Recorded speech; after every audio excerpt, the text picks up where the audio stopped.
If you're like me, you've probably watched 10,000 Sony ZV E1 videos in the last hour. There's a lot of them out there, but nobody's talking about some really cool features on the Sony ZV E1. First up, the SD card. Okay, it's got one SD card, but forget about that, because how many of you will be recording and I need two SD card slots? The one thing, and this has been a real bad design flaw on a lot of Sony cameras, is the placement of the SD card. A lot of the time, like in the Sony ZV E10, if I can open it, you got to get the SD card in here, which if the battery's in there, it's a pain in the butt to get in, and more importantly, it's a bigger pain in the butt to get out. Sony are following suit like they have in the FX3. The SD card is on the side, so you have one little door, pop in, pop out your SD card. That is a really amazing feature that nobody's really talking about on the Sony ZV E1.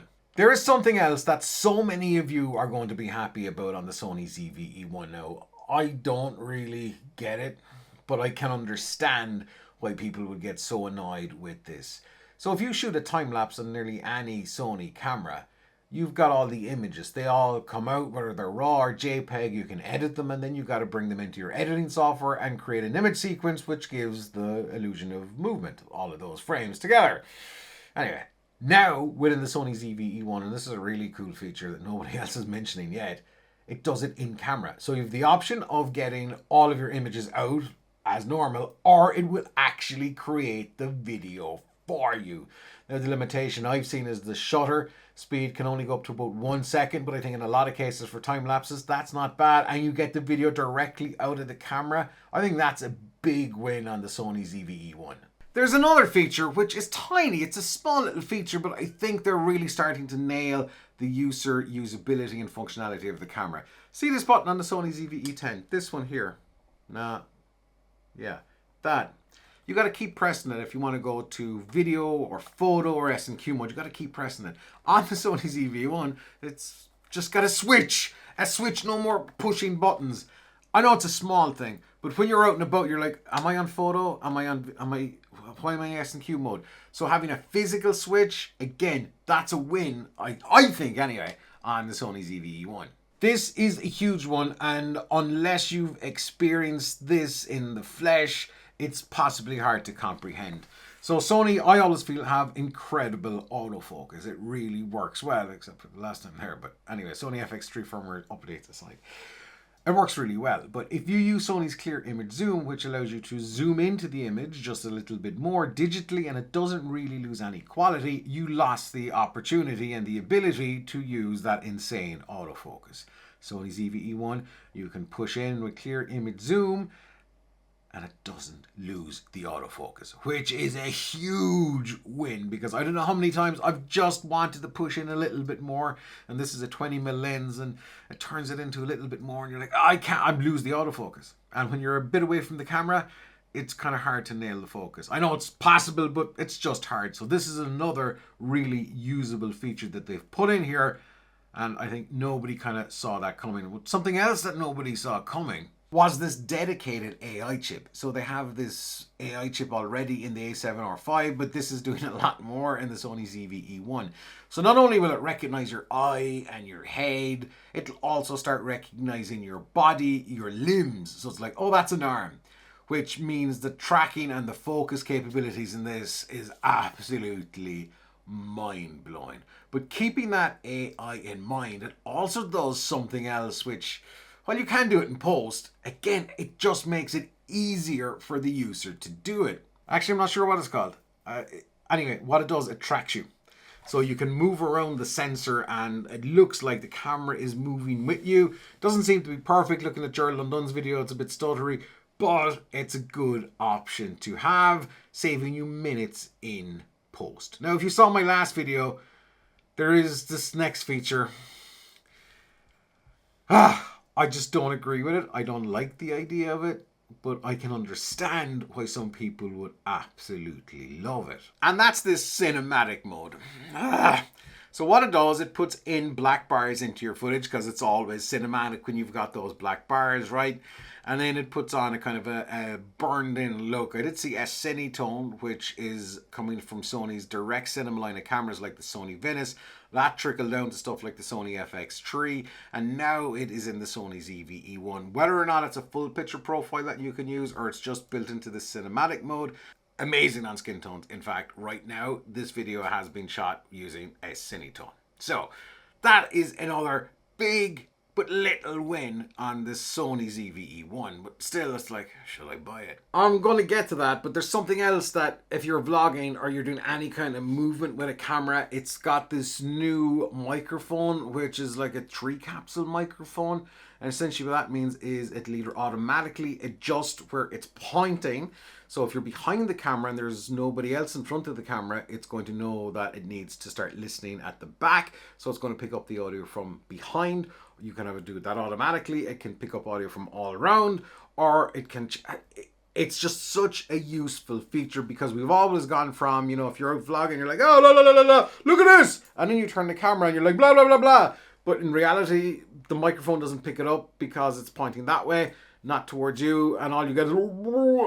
So really nice use of audio on the Sony ZV E1. And yeah, that could be a big win for a lot of people. But again, should you buy it? Reading the comments on one of my last videos, the big thing is about stabilization on this. And the Sony FX3 stabilization, the A7S III, it's good. It's not amazing. Like, it works, right? But here's the thing. They've got this new dynamic stabilization, I think it's called, which gives you a 30% crop.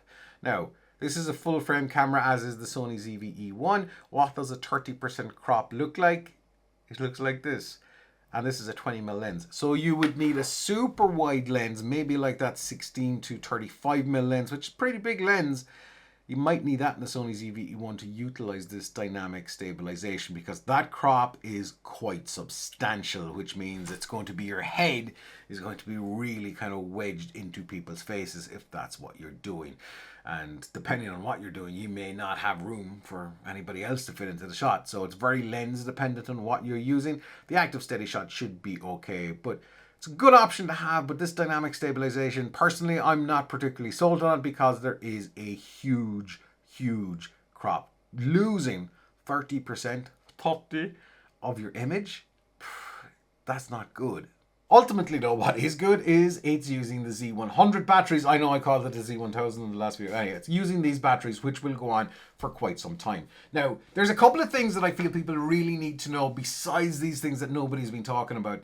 And that is, this camera will overheat. There's a lot of the videos that people have early access to the camera. Well, yeah, in warmer climates, this has not done well. My pal Jason Morris has a good video out there on the Sony ZV E1. He's in Australia. It's kind of the end of summertime there, so they're in like 33 Celsius, I think, on his video, which is in Fahrenheit, I don't know, it's like 1,000,000 degrees. And it did okay. It did okay. But like any camera, you've got to keep that in mind. And I think that's one of the reasons that 4K 120 is not in this camera yet, because it's an overheating thing. 4K 120 is a huge drawer of heat. Now, that said, there's a couple of people kind of talking about the fact that this firmware update, you may have to pay for it to unlock that 4K 120. I think that's a bad move. But as the world is moving really subscription orientated for everything, including like some car manufacturers, you have to subscribe to get your butt warmed up with heated seats. I don't know whether that's a good thing or a bad thing. So that's one thing to keep in mind. Because like the Sony FX3 has a fan. The Sony A7S III, the thermals, the way it works, they're not bad when it comes to managing heat. This is a small camera, not too much bigger or smaller than the Sony ZV E10. So the fact that they've squeezed all of this in is a feat of engineering in itself, but just keep that in mind. If you're in a really warm climate, I would debate possibly this camera to a point, but depending on what you're shooting and how long that you're shooting it for. Now, should you buy this camera? I gotta say, right, a lot of the price points that have been out in this, it's achievable enough, I think, for some folks in the States. On this side of the pond, it's the bare bones of nearly €3,000, which is, I don't know, $500,000. So It is pricey, but you are getting that full frame look, which essentially means that it will be half decent in low light. In fact, it will be very decent in low light. All of the Sony lenses will work, obviously, because it's the E-mount system. But then again, there's other cameras out there that kind of, they might do the same thing. In fact, a lot of them will do the same thing. But I think there's something very special about Sony. I've been a Sony shooter for a long, long time. Every Sony camera I bought with my own hard-earned cash, including this animal here. I wish Sony would send me one for free. But anyway, I'll stop crying. I like the Sony color science. I think it's really good. Their autofocus is phenomenal. Their audio, even without an external mic, is absolutely usable. There's something good about a Sony camera, and they really are cornering that whole creator space. But should you buy the camera? As I say to everybody, what are you doing with it? So this is a shiny new toy, the Sony ZV E1. Absolutely shiny new toy. But there's a lot of features in it. A lot of it is not evolutionary. None of it's revolutionary. This specs is out there in some form or another in multiple cameras. Maybe the Sony ZV E1 does a better job of roping them all in. The one thing though that would really kind of tempt me to purchase this camera is the size factor with the price, and there's a reason why. The Sony FX3, which I'm shooting this right now on, that whole lens and camera that I've got, it's the Sony G20mm lens 1.8. It cost the bare bones of 5,500–6,000 euro, which is astronomical amount of money. I'm really reluctant to take this camera out to vlog anywhere because I'm petrified of dropping it. So 6 grand is a bitter pill to swallow if you smash it. 2 grand, 2.5 grand, 3 grand is a slightly less bitter pill to swallow. Also a bitter pill to swallow, but I would much prefer to be paying for something like that as opposed to something like the Sony FX3. But I gotta say, I'm tempted. I'm tempted. THs. Gotta say, I am tempted to buy the Sony ZV E1 simply for the fact that it's just that little bit more portable. But maybe I need to grow some cojones and just take this Sony FX3 out a little bit more. But also the size factor. The FX3 isn't huge. Oh, it's a tough decision. But again, it all goes back to what are you shooting? Now, if you're trying to figure out whether this camera is for you or not, I do have a very good guide right up here.